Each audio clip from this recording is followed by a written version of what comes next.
Hey, my name is Alex McMichael, and this is where I document my entrepreneurship journey. And so, things I'm going to talk about today is avoiding mental masturbation and the powers of reframing a problem or situation. So, I'm finding it very, very easy to want to just try and learn new things, get a new book, watch this video so I can learn something when the act of doing, I will actually learn it better, and I will come to conclusions on my own.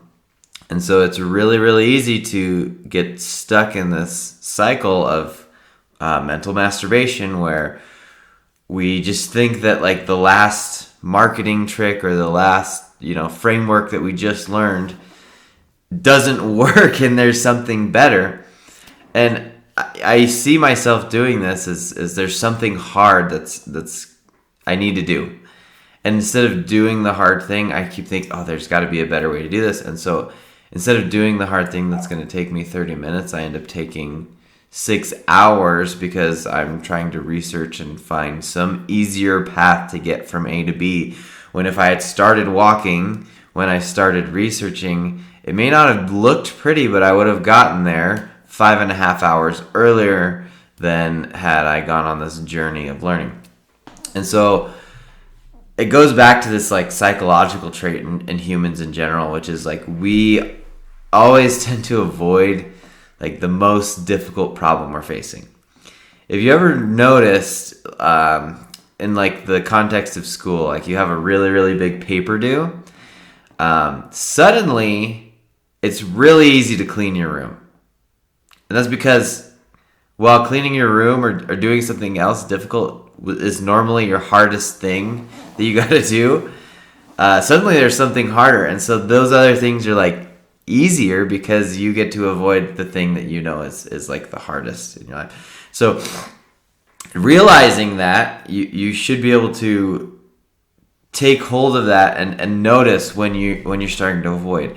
And then you can actually reframe this. So there was a study, you may have heard the marshmallow test, which is basically they took kids and they said, hey, here's this marshmallow. If you can wait for X amount of time, I'll come back and give you 2. And this is like a really, really powerful way to measure success of a child. Essentially, that's your ability to delay gratification, and it's a major executing function in your brain.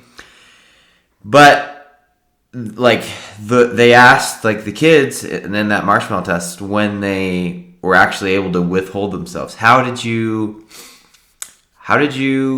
like keep the self-control? And one of the kids said that he just imagined the marshmallow was a picture. You can't eat a picture. And that worked. It reframed the problems into something that like it's no longer a temptation because you can't eat a picture. And like at its most basic levels, like we're in a children's game and that's who you are as an adult. You're just a big child who's trying to function on their own. And so utilizing that, they created another study, which was basically they gave these children a very boring computer task and had an iPad sitting next to them with lots and lots of games. And there was 3 scenarios. Scenario 1 is like they're supposed to do the boring thing for 10 minutes before reaching for the iPod. And they just measured at what point did they stop doing the boring thing and go for the iPad. Basically, when are they going to hit that dopamine button? The iPad. And the ways they tried to keep the kids on task is that every minute they would remind the kid of 3 different sentences. The first sentence was, are you working hard? And that kind of wraps into the me, myself, and that didn't work. That was the least effective.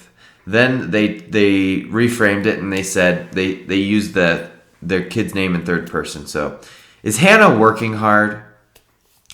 And that got them to do it a little bit longer. But like the most effective thing was they asked them, okay, who's like the most hardworking person you can think of. And then they asked, is Hannah working as hard as Bob the Builder or whatever person they had named originally? And that was the thing that kept them working the longest. And so conflating those two, reframing it like this marshmallow is just a picture. This iPad is a rock. I can't play on a rock. And are you working as hard as Bob the Builder? The correlation between those two is like, how far can I reframe this problem from where I am currently? And so we can take that idea, and if you then just imagine whatever that problem there's two ways to do this really. It's like, if I had to do this thing every single day, would it really be that big of a problem? No, it wouldn't. It would just be normal. It'd be par for the course. And then you would just do it because it's no longer a big problem. Or the other way to do this is to imagine yourself as that person who's the next level ahead of you. So, Alex in 10 years, who's, a centimillionaire, would he think this is a big problem? Like, and you just walk through that conversation in your mind with your future you. So like, if 85-year-old you is like, this isn't a problem, like just do it, then you need to just do it. If you want to eventually become that next person, like think about the person that you look up to most, who you want to be like most, and realize like, would that person think this is hard? It probably still is going to be hard, but they just wouldn't deal with it like the way you're dealing with it. And so in the context of working out, I have this great friend who used to be a personal trainer. He created a whole workout routine for me, and I've been sitting on it for like a week, though I told him I would start it a week ago. And then I started to do it, and I was like, oh my gosh, this is like so difficult. This is taking so long. But then I realized, would he think this is difficult and take so long? He's jacked. He's ripped. I'm not. Do I want to be ripped? Yeah. So then I need to reframe my mind about this workout. He does this type of workout daily. I've done it once and it took me 7 days to do it. But he does this every single day. And so this isn't a big problem for him. So if I want to be like him, I have to do these things, which mean, and if I'm in his frame of mind, this isn't that hard. This is just what's required. And so once I reframed my mind to acting or being like that person who this isn't a big problem, it suddenly wasn't a big problem. And like, it was still difficult. It's still hard to do the action, but it got myself and my body and my mind around the problem of this is like the most difficult thing I have to do. So let me clean my room instead. And that's the big thing, is like taking the action. We are always in the state of trying to avoid the biggest problem we have.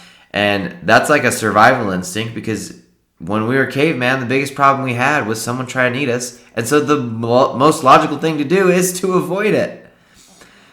But that doesn't work in today's age. And so we have to come up with ways that works for us individually to walk around the problem. Walk around the leaf. That's all I have for today. I hope you can figure out how to walk around the leaf and figure out which of these tricks you can use to not avoid your biggest problem, and to just do it. Reframe your mind into someone who this isn't a problem, or reframe the problem so that it's not a problem. Thanks for watching. That's all I got.